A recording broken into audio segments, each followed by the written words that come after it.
On this episode of the Koffers, a rose by any other name.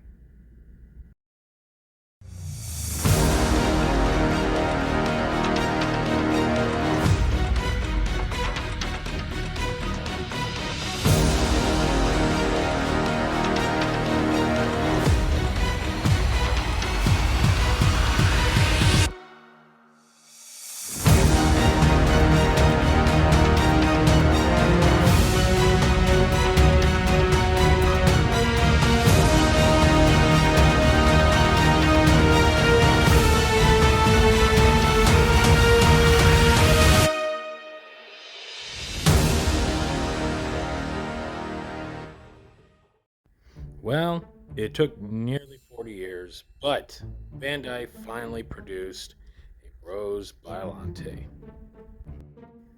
It turns out it really wasn't easy because the only way we got her is because of this fan poll thing that the Godzilla Store ran last year. Pretty much gauging what Bandai is willing to produce in order to, make the most money. And to be fair, against the competition, she came down to the last three, which was F Ghidra and Zilla. So, yeah. I mean, look, we got this awesome Biollante from Bandai years ago, but, come on, let's be honest. Look at that. What kid's really going to sit there and play with a rose? You gotta remember these toys were aimed at children, not the adult collecting market that it is today. But let's ignore that and actually focus on the fact that, well, for the first time ever, we have a legit Bandai vinyl Rose Biollante. And you know what? It's not bad, especially for a movie monster series. I kind of dig her. I picked her up at the official Godzilla store in Shinjuku during my tour of Japan this past November. And you know what? I was quite excited to actually get a hold of one of these things. She's not bad. Not bad at all. She stands at the standard 6-inch that the rest of the movie monster line falls into, which, goes along with all the other newer figures. And I'll admit, the paint job's actually not bad, considering, again, it's a movie monster series. So, come on, let's be honest here. It's a rose, it's a flower. But she does have a couple of points of articulation. Case in point, the trundles that are placed on her back right there. So the bottom one moves up, and the other guy, of course, moves down. So, yeah, you're not getting a lot of action. This isn't exactly putting the action in the action figure. And her right, pedal kind of moves. It doesn't really move that much. It's pretty stiff in there. The fact that it even has any sort of joint at all is kind of a miracle.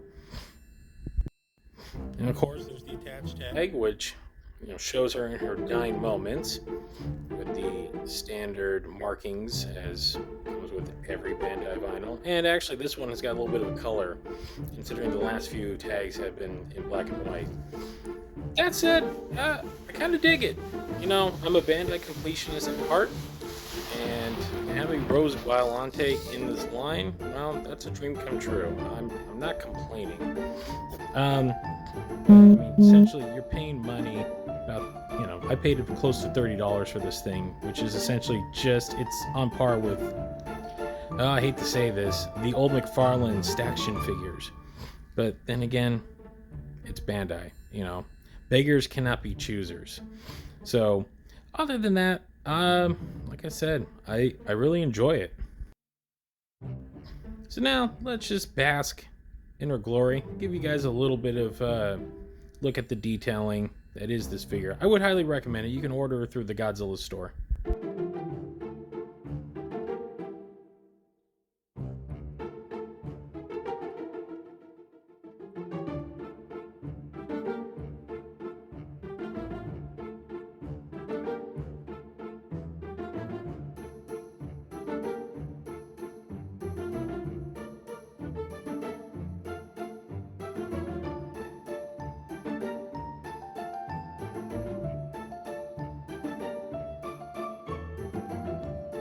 Well, there you have it. That's Rose Biollante. Yeah, it's not much of a review because, well, there's really not much there. So as always, we got a podcast. You like what you see? Give us a listen. And if you're watching this on YouTube, click the subscribe button. Or don't. I'm not your dad. See you next time, guys.